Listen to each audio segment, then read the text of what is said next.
The Fisherman and His Wife. Once upon a time, there was a fisherman who lived with his wife in a piss-pot near the sea. Every day the fisherman went out to fish, and all he did was fish and fish. One day he was sitting with his line and gazing into the clear water, and all he did was sit and sit. Suddenly his line sank deep down to the bottom, and when he pulled it up, he had a large flounder on the line, and the flounder said to him, "Listen here, fisherman, I beg of you, let me live. I'm not a real flounder, but an enchanted prince. So what good would it do you to kill me? I certainly wouldn't taste very good. Put me back into the water, and let me go." "Hold on," said the man. "You don't have to waste your words on me. I would have thrown a talking fish back into the water anyway." He then put the fish back into the clear water, and the flounder swam to the bottom, leaving behind a long streak of blood. Then the fisherman stood up and returned to the piss-pot to be with his wife, and told her that he had caught a flounder, but since it had been an enchanted prince, he had let him go. "Didn't you wish for anything?" asked the wife. "No," said the husband. "What should I have wished for?"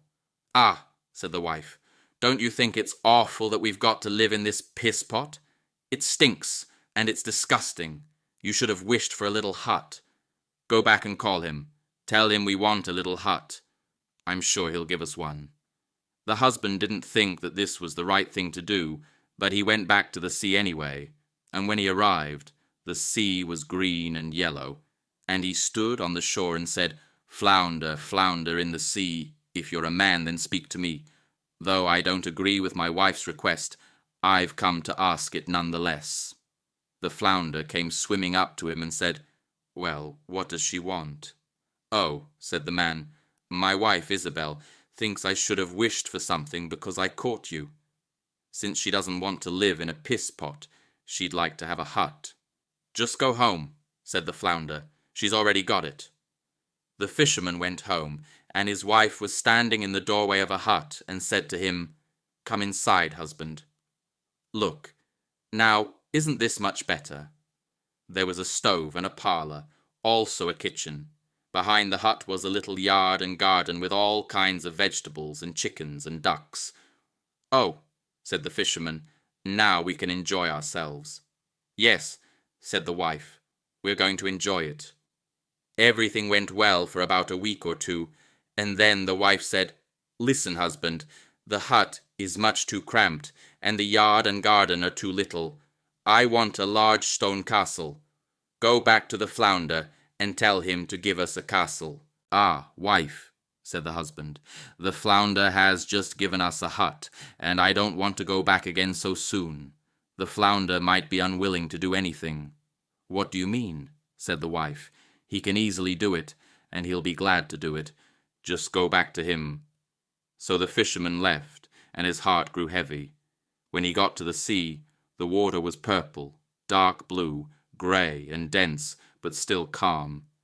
Then he stood there and said, "Flounder, flounder, in the sea, if you're a man, then speak to me. Though I don't agree with my wife's request, I've come to ask it nonetheless." "What now? What does she want?" the flounder asked. "Oh," said the fisherman, somewhat distressed, "my wife wants to live in a large stone castle. Go home. She's standing in front of the door," the flounder said. The fisherman went home, and his wife was standing in front of a large palace. "So, husband," she said, "isn't this beautiful?" He went inside with her, and there were many servants, and the walls were all bright. The chairs and tables were made of gold. Behind the palace was a huge yard, and a park 1/2 mile long with deer and does and rabbits. There was also a stable for cows and horses. "Oh," said the husband, "now let's live in the beautiful castle and be content." "We'll have to think about that," said the wife, "and sleep on it." Then they went to bed. The next morning, the wife woke up. It was just daybreak, and he poked her husband in his side with her elbow and said, "Husband, get up. We must be king and rule this entire country." "Ah," "Wife," said the husband, "why should we be king? I don't want to be king." "Well," said the wife, "then I'll be king." "Oh, wife," said the husband, "where can you be king? The flounder won't want to make you king." "Husband," said the wife, "go straight to him and tell him I must be king." The fisherman went, but was very distressed that his wife wanted to be king. When he got to the sea, it was completely grey and black, and the water was fermenting from below. The fisherman stood there and said, "Flounder, flounder, in the sea, if you're a man, then speak to me. Though I don't agree with my wife's request, I've come to ask it nonetheless." "Well, what does she want?" asked the flounder. "Oh," said the man, "she wants to be king." "Go back home," said the flounder. "She's already king." Then the man went home, and as he approached the palace, he saw that there were many soldiers, drums, and trumpets. His wife was sitting on a high throne of gold and diamonds, and she wore a large golden crown. 2 rows of ladies in waiting were standing on either side of her, each lady a head shorter than the next. "Oh," said the fisherman, "now you're king, aren't you?" "Yes," said his wife, "I am king." After he gazed at her for some time, he said, "Oh, wife, it's wonderful that you're king. Now let's not wish for anything more." "No, husband," the wife said as she became very restless. "I have too much time on my hands, and I can't stand it any more. I'm king, but now I also want to be emperor." "Oh, wife," said the fisherman, "why do you want to be emperor?" "Husband," she said, "go to the flounder." "I want to be emperor." "Oh, wife," the husband said, "he can't make you emperor. I don't want to tell that to the flounder." "I'm king," she said, "and you're just my husband. Go there at once." The fisherman went away, but as he was walking, he thought, "This won't turn out well at all. It's outrageous for her to be emperor. The flounder's going to become sick and tired of this in the end." When he got to the sea, it was all black and dense, and a strong wind whipped across the surface and made the water curdle. Then the fisherman stepped forward and said, "Flounder, flounder in the sea, if you're a man, then speak to me. Though I don't agree with my wife's request, I've come to ask it nonetheless." "Well, what does she want?" asked the flounder. "Oh, flounder," he said, "my wife wants to be emperor." "Go back home," said the flounder. "She's already emperor." Then the man went home, and when he arrived, he saw his wife sitting on a very high throne made from a single piece of gold. She was wearing a large crown 3 yards tall and covered with diamonds and garnets. She was flanked on either side by 2 rows of bodyguards, each man shorter than the next, beginning with a tremendous giant 2 miles tall, and ending with the tiniest dwarf, who was no bigger than my pinky.